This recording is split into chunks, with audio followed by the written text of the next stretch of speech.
When you finally face yourself in the mirror and in reality, it can be a powerful and sometimes unsettling experience. Looking at your own reflection can bring up a range of emotions and reveal truths about yourself that you may have been avoiding. Here's some things to consider when you finally face yourself in the mirror and in reality. 1. Self-reflection. When you finally face yourself in the mirror and in reality, it provides an opportunity for self-reflection. You may start to question your actions, beliefs, and decisions, leading to a deeper understanding of who you are and what you stand for. 2. Acceptance. Facing yourself in the mirror can also be a moment of self-acceptance. You may begin to appreciate your flaws and imperfections, recognizing that they are a part of what makes you unique and special. 3. Self-awareness. Looking at your reflection can increase your self-awareness. You may notice patterns in your behavior or reactions that you hadn't realized before, allowing you to make positive changes in your life. 4. Authenticity.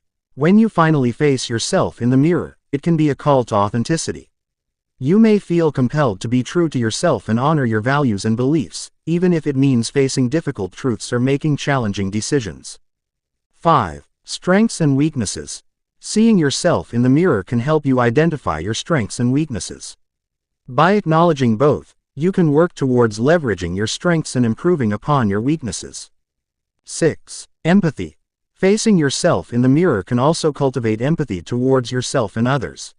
You may begin to understand your own struggles and challenges, leading to a greater sense of compassion and understanding towards those around you. 7. Inner voice. Looking at your reflection can bring you in touch with your inner voice. You may hear thoughts and feelings that have been buried beneath the surface, allowing you to listen to your intuition and make choices that align with your true self. 8. Growth. Facing yourself in the mirror can be a catalyst for personal growth. By acknowledging where you are currently at and where you want to be, you can set goals and take steps towards becoming the best version of yourself. 9. Vulnerability. Seeing yourself in the mirror can also bring up feelings of vulnerability. You may feel exposed and raw, but embracing this vulnerability can lead to immense growth and connection with others.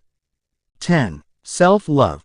When you finally face yourself in the mirror, it can be a moment to cultivate self-love. You may start to appreciate your own worth and value, recognizing that you are deserving of love and respect. 11. Authentic connections. Facing yourself in the mirror can lead to more authentic connections with others. By being true to yourself, you can attract people who appreciate and support you for who you are. 12. Letting go of expectations. Looking at your reflection can help you let go of societal expectations and norms. You may realize that you don't have to fit into a certain mold to be worthy or successful, leading to a sense of freedom and autonomy. 13. Forgiveness. Facing yourself in the mirror can also be a moment of forgiveness. You may let go of past mistakes and regrets, allowing yourself to move forward with a sense of grace and compassion. 14. Clarity. When you finally face yourself in the mirror and in reality, it can bring clarity to your life. You may gain a greater sense of purpose and direction, leading to a more fulfilling and meaningful existence. 15. Authentic self-expression. Looking at your reflection can inspire you to express yourself authentically. You may feel emboldened to share your true thoughts, feelings, and passions with the world, leading to deeper connections and a sense of fulfillment. In conclusion, facing yourself in the mirror and in reality can be a transformative experience.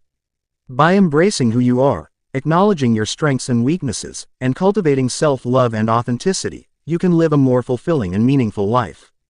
Take the time to reflect on these outlines when you finally face yourself in the mirror, and see how it can lead to personal growth and a deeper connection with yourself and others. As the snow began to swirl outside, casting a gray shadow over the town, I hurried into the grocery store, my mind racing with thoughts of the impending storm. The local news had warned of a significant snowfall, and like many others, I was here to stock up on essentials: bread, milk, and a few comfort foods to last through the blizzard. The moment I entered the grocery store, I was taken aback by the atmosphere. The aisles were crowded, and the air was thick with urgency. People moved swiftly, their carts filled to the brim as they prepared for the cold. But it wasn't just the frantic shopping that caught my attention. It was a group of individuals gathered near the meat department, their voices rising above the hum of the store. Curiosity piqued, I made my way over to see what was causing such a stir. As I approached, I could hear snippets of conversation.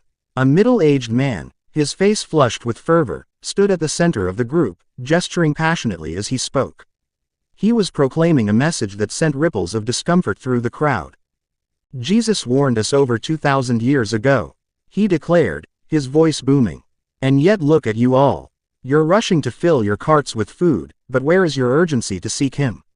Where is your faith? The words hung in the air like a heavy fog. A few people nodded, but many others looked away, their expressions a mix of annoyance and defensiveness. I felt a wave of disapproval wash over me as I witnessed this man's condemnation. While his message held a grain of truth, his delivery felt harsh and misplaced. Instead of encouraging those around him, he was pushing them further away. I glanced down at my jacket, the words, "With God, all things are possible," emblazoned across the fabric. In that moment, I realized that I could carry a message without uttering a single word. The sentiment reminded me that even amidst the storm brewing outside, there was a deeper storm within the hearts of those gathered around the meat department: fear, uncertainty, and perhaps a longing for something more than just physical sustenance. As I stood there, I couldn't help but reflect on the man's words. His comparison of grocery shopping to seeking Jesus was thought-provoking. In times of crisis, it seemed that people instinctively prioritized their physical needs over their spiritual ones. I understood the urgency of stocking up on provisions. After all, a snowstorm could leave us isolated for days. Yet, there was an undeniable truth in the need for spiritual nourishment, something that many seemed to overlook in the chaos of life. The man continued, his voice rising in intensity. You think a full fridge will save you from the storm. What about the storms of your soul? Only Jesus can truly provide for you. I could feel the tension in the air, and it struck me that while he sought to share a message of hope, his approach was rooted in judgment. Instead of drawing people in, he was pushing them away. I wondered how different the scene would be if he conveyed his message with love and compassion, rather than condemnation. What if he invited others to explore their faith rather than chastising them for their priorities? As I quietly observed, I caught the eye of a young woman nearby. She looked bewildered, her cart filled with groceries and her expression a mixture of confusion and hurt. I felt a sense of empathy wash over me. I wanted to reach out to her, to remind her that even in the midst of chaos, there was a hope that transcended our circumstances. Excuse me, I said softly, approaching her. I couldn't help but overhear what he was saying. I believe there's a way to share faith that encourages rather than judges. It's okay to be here, preparing for the storm. We're all human, and we all have our struggles. Her eyes flickered with gratitude, and for a moment, the heaviness in the air seemed to lift. Thank you, she replied, her voice barely above a whisper. I just wanted to get through this shopping trip without feeling guilty. As we spoke, I realized that there were many others around us who likely felt the same way. The storm brewing outside mirrored the turmoil within, and perhaps we were all seeking a sense of reassurance. With each passing moment, I felt a growing conviction that I needed to embody the message I believed in, demonstrating grace and understanding in a chaotic world. After a few minutes, the man's voice rose above the crowd once more. You're all so focused on the physical. Don't you see? The real food you need is Jesus. His words echoed in the store, and I watched as some shoppers rolled their eyes while others continued to pass judgment on him. What would Jesus do? I thought to myself. It was a question often posed, yet difficult to answer in practice. Would he stand on a soapbox, condemning those who were simply trying to take care of their families? Or would he join them, offering a listening ear and a gentle word of encouragement? In that moment of reflection, I felt a nudge from within, a reminder that our actions often speak louder than our words. I wanted to be a vessel of hope, demonstrating that faith could coexist with the mundane realities of life. Perhaps, I could share a word of kindness with those around me, reminding them that they were not alone in their struggles. As I continued my shopping, I passed by the meat department once more. The crowd had grown thinner, and the man stood alone, a look of frustration etched on his face. I approached him, feeling a mix of apprehension and determination. Excuse me, I said, my voice steady. I appreciate your passion for sharing a message of faith, but I think there's a way to express that love without casting judgment.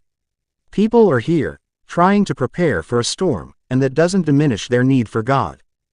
He looked taken aback, his expression shifting from anger to contemplation. "I just want them to understand the urgency of the situation," he replied, a hint of vulnerability creeping into his tone. "I understand," I replied gently. "But sometimes, people need to feel safe before they can open their hearts. It's in moments of kindness and compassion that we can truly reach others." The man fell silent for a moment, and I could see the wheels turning in his mind. Perhaps my words had struck a chord, and he was beginning to see that the way we convey our beliefs can have a profound impact on others.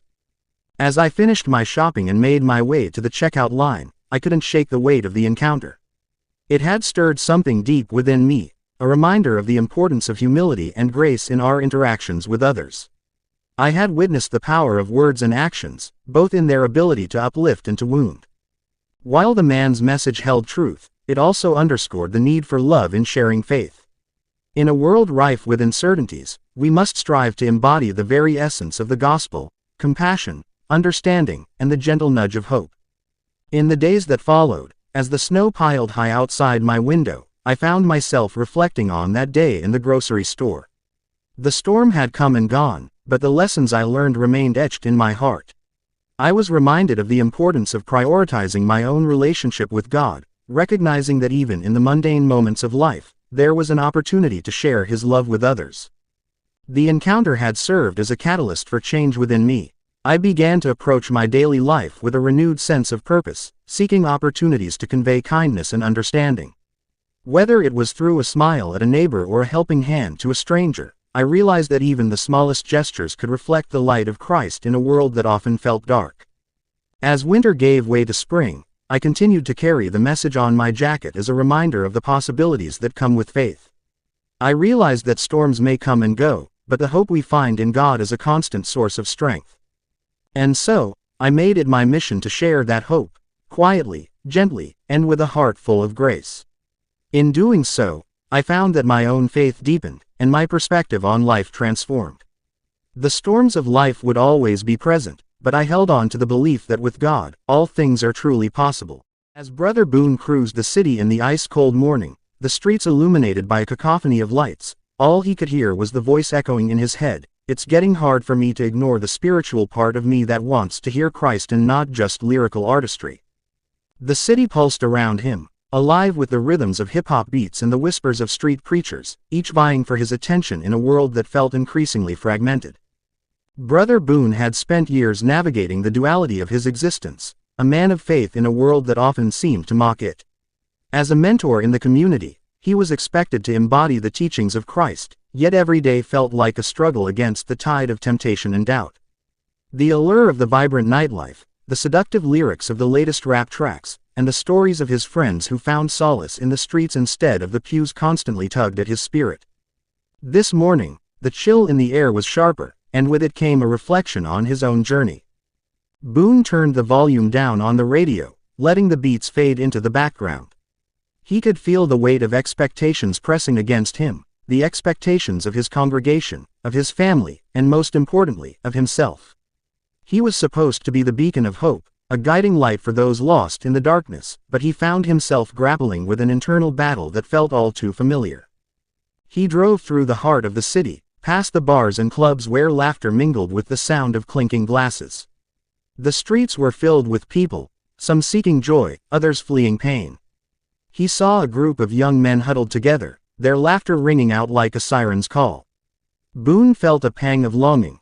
He missed the camaraderie of his youth, the nights spent rapping with friends beneath the stars, dreaming of a life that felt within reach. But those dreams had been overshadowed by the responsibilities of adulthood. As a mentor, he had chosen a path of service, yet he felt increasingly disconnected from the very community he sought to uplift. The juxtaposition of his faith and the world around him felt like an insurmountable chasm, one he was desperate to cross. As he pulled up to a familiar corner, he spotted a small group of young adults gathered near a graffiti-covered wall. They were rapping, their voices rising and falling in a rhythm that drew him in like a moth to a flame. Boone parked the car and stepped out, the cold air biting at his skin, but he hardly noticed. What mattered was the music, the raw energy that crackled in the air. "Yo, Brother Boone," one of the bros called out, a grin breaking across his face. You here to drop some bars? Boone chuckled, a mix of pride and hesitation swelling in his chest. He had always been the one to encourage the others, to remind them of their potential. But right then, he wasn't sure if he had it in him to join their ranks. I'm just here to listen, he replied, leaning against the wall. The group continued to rap, their words weaving tales of struggle, hope, and resilience. Boone closed his eyes, letting the rhythm wash over him, feeling the resonance of truth in their lyrics. They were speaking of their lives, their battles, and their dreams. In that moment, he understood that they were searching for something greater, just as he was.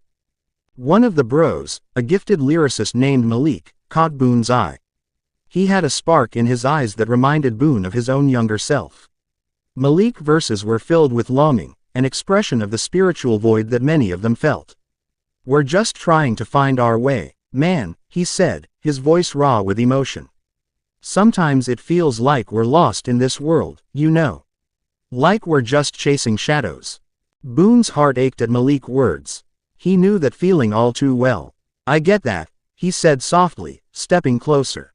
But what if I told you that there's a way to find the light in the darkness? The group fell silent, their eyes fixed on him. Boone took a deep breath, feeling the weight of his own struggles. I've been where you are. I've chased dreams that led me astray, but I found my way back through faith. Christ is the answer you're looking for. Malik raised an eyebrow, skepticism etched on his face. But what if faith isn't enough? What if it doesn't give us the answers we need? Boone nodded, understanding the young man's doubt. Faith isn't a magic solution. It's a journey. It's about finding purpose and meaning in the chaos. It's okay to question, to seek. But don't let the noise drown out what your heart truly desires. As the day grew colder on, Boone shared his story, weaving together the threads of his past with the struggles of the young adults before him. They listened, captivated by the honesty of his words. In return, they opened up about their own struggles, their fears, and their dreams. The conversation flowed easily, the barriers that had once separated them slowly dissolving. I've been thinking about starting a music program, Boone admitted, his voice filled with hope. A place where you guys can express yourselves, where your voices can be heard. We can combine the artistry of hip-hop with messages of hope and faith. Malik's eyes lit up at the idea. That could be dope. We could get the formerly incarcerated and homeless involved, too. It'd be a way to reach those who feel lost, just like us. Boone felt a surge of excitement. This was what he had been missing, a sense of community, a shared purpose. Perhaps this was the bridge he had been searching for, a way to connect the spiritual with the artistic. The thought of bringing together his two passions ignited a fire within him. As the group prepared to leave, Boone felt a sense of fulfillment wash over him. The cold morning air no longer felt so oppressive, instead, it felt invigorating. He had found a spark of hope, a reminder that the spiritual part of him could coexist with the lyrical artistry of the streets. The weeks that followed were filled with late nights and brainstorming sessions as Boone worked tirelessly to launch the music program. He reached out to local artists, securing a space where they could gather. The excitement among the young adults was palpable, and Boone felt a renewed sense of purpose. On the first night of the program, the community center buzzed with energy. Young adults filled the space, their laughter and chatter mingling with the sound of beats thumping in the background. Boone stood at the front, a mix of nerves and anticipation swirling within him. He had invited Malik and a few other talented artists to lead the session, and they were ready to share their gifts. As the night unfolded, Boone watched in awe as the young adults poured their hearts into their music. They rapped about their struggles, their dreams, and their faith. The lyrics flowed like a river, raw and unfiltered, a testament to the power of expression. Boone felt a profound connection to each story, each line resonating with his own journey. In that moment, he realized that the spiritual part of him was not separate from the artistry of their music, it was woven into the very fabric of their expression.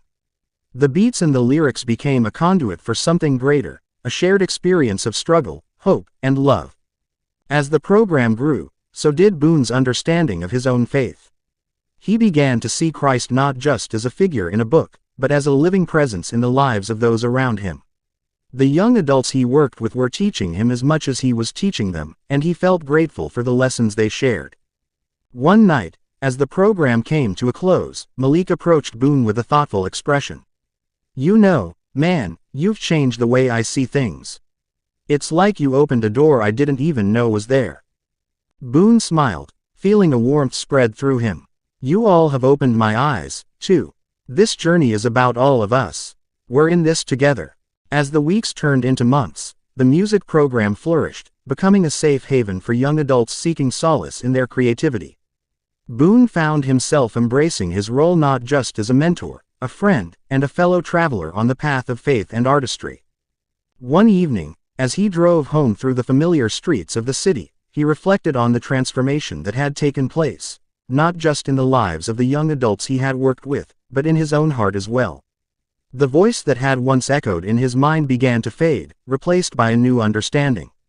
He no longer felt torn between the spiritual and the artistic. Instead, he embraced both as vital aspects of his identity. As the winter chill settled over the city, Boone found solace in the realization that the journey was far from over. The streets still pulsed with life, the beats still echoed in the night, and the Spirit of Christ remained a guiding light in his heart. He understood that faith was not a destination but a lifelong journey, a journey filled with questions, struggles, and the beauty of connection. And as he cruised through the city, the ice-cold air no longer felt so isolating. Instead, it was a reminder of the warmth that resided within him, a warmth that came from embracing the spiritual part of himself while celebrating the lyrical artistry that surrounded him. In that moment, he knew he had found his place in the world, a bridge between two realms, a voice of hope in the chaos, and a reminder that even in the darkness, there is always a way to hear the echoes of the soul, leading one to repentance and a life holy and acceptable to God. TenDown WJ, where creativity meets impact. TenDown WJ, ENT